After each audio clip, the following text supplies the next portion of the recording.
तस्मान्नार्हा वयं हन्तुं धार्तराष्ट्रान् स्वबान्धवान्। तस्मान्नार्हा वयं हन्तुं धार्तराष्ट्रान् स्वबान्धवान्। स्वजनं हि कथं हत्वा सुखिनः स्याम माधव। स्वजनं हि कथं हत्वा सुखिनः स्याम माधव। यद्यप्येते न पश्यन्ति लोभोपहत चेतसः। यद्यप्येते न पश्यन्ति लोभोपहत चेतसः। कुलक्षय कृतं दोषं मित्रदोहे च पातकम्। कुलक्षय कृतं दोषं मित्रदोहे च पातकम्। कथं न ज्ञेयस्माभिः पापदस्मान् निवर्तितुं। कथं न ज्ञेयस्माभिः पापदस्मान् निवर्तितुं। कुलक्षय कृतं दोषं प्रपश्यद्भिर्जनार्दन। कुलक्षय कृतं दोषं प्रपश्यद्भिर्जनार्दन। कुलक्षये प्रणश्यन्ति कुलधर्मः सनातन। कुलक्षये प्रणश्यन्ति कुलधर्मः सनातनः। धर्मे नष्टे कुलं कृत्स्न अधर्मो भी भवत्युत। धर्मे नष्टे कुलं कृत्स्न अधर्मो भी भवत्युत। भगवत गीता प्रथम अध्याय के ये 4 श्लोक अर्जुन के विषाद की आत्मा है। श्लोक 37 में अर्जुन माधव लक्ष्मीपति ऐश्वर्य के स्वामी को संबोधित करते हुए पूछता है कि स्वजनों की हत्या करके हम सुखी कैसे हो सकते हैं। यह संबोधन स्वयं में अत्यंत गहरा है, क्योंकि जिस राज्य ऐश्वर्य के लिए यह युद्ध है उसी के स्वामी से वह इस ऐश्वर्य का मूल्य पूछ रहा है। मानो कह रहा हो, हे ऐश्वर्य के स्वामी, यह ऐश्वर्य किस काम का, जब जिनसे प्रेम है वे ही ना रहे। अर्जुन जैसे गांडीवधारी महारथी जिन्होंने देवराज इंद्र को भी परास्त कर दिया, जिनके शौर्य की गाथा तीनों लोकों में गूंजती है, वे सीधे यह नहीं कह सकते कि मैं डरा हुआ हूं या मैं युद्ध नहीं करना चाहता।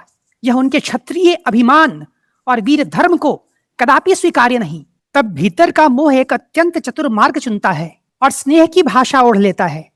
स्वजनों को मारकर सुखी कैसे होंगे, यह वाक्य सुनने में प्रेम से भरा लगता है, परंतु इसकी जड़ में छुपे हैं भय, आसक्ति और पलायन की वृत्ति।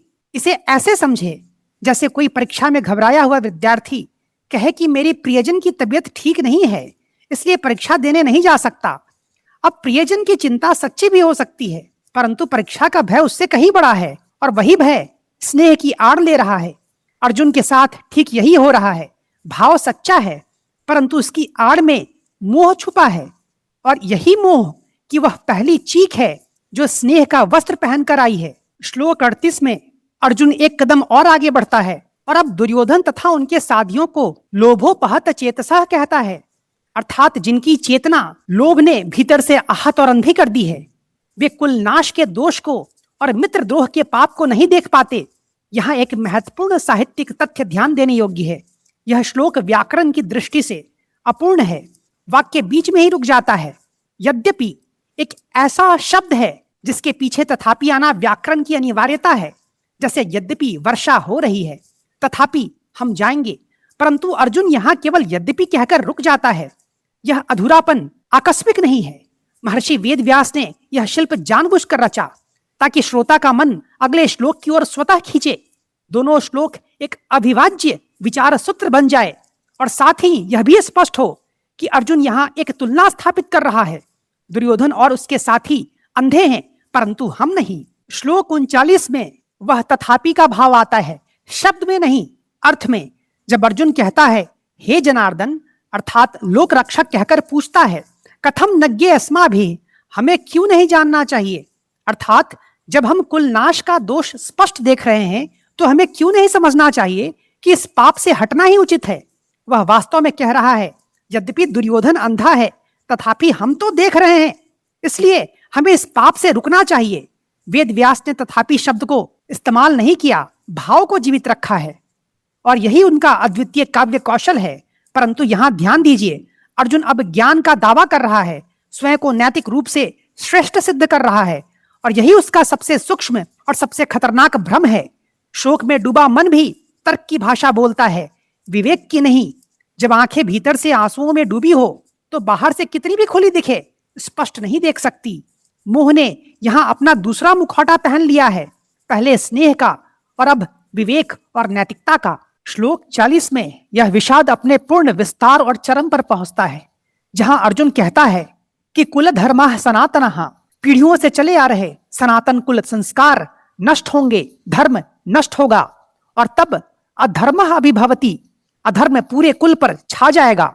यहाँ अभिभव शब्द अत्यंत सटीक और गहरा है। इसका अर्थ चारों दिशाओं से घेर कर, दबाकर समाप्त कर देना है। अर्जुन अब व्यक्तिगत दुख की सीमा पार कर समग्र सभ्यता और संस्कृति के विनाश की चिंता कर रहा है और मोह ने अपना तीसरा सबसे भव्य और सबसे सम्मानजनक मुखौटा पहन लिया है, धर्म रक्षा का। अब इन चारों श्लोकों को एक साथ देखें तो एक अद्भुत और अत्यंत सुविचारित क्रमित विकास दिखता है। श्लोक 37 में मोह स्नेह बनकर आता है, 38 और 39 में विवेक और नैतिकता का रूप धारण करता है और 40 तक आते आते धर्म रक्षा का भव्य आवरण ओढ़ लेता है। मोह इतना चतुर है कि वह प्रत्येक बार एक नए, अधिक परिष्कृत और अधिक सम्मानजनक रूप में प्रकट होता है। पहले मैं अपनों से प्रेम करता हूं, फिर मैं पाप से बचना चाहता हूं और अंत में मैं समाज, संस्कृति और धर्म की रक्षा करना चाहता हूं। और यही इन श्लोकों की सबसे बड़ी शिक्षा है। मोह कभी मोह की भाषा नहीं बोलता, वह सदैव धर्म, प्रेम और विवेक की भाषा बोलता है। इसलिए भगवान श्री कृष्ण को द्वितीय अध्याय में आत्मा की अमरता का तत्व ज्ञान देना पड़ा, क्योंकि जब मोह धर्म की भाषा बोले तब उसे केवल भावना से नहीं, ब्रह्म ज्ञान से ही काटा जा सकता है।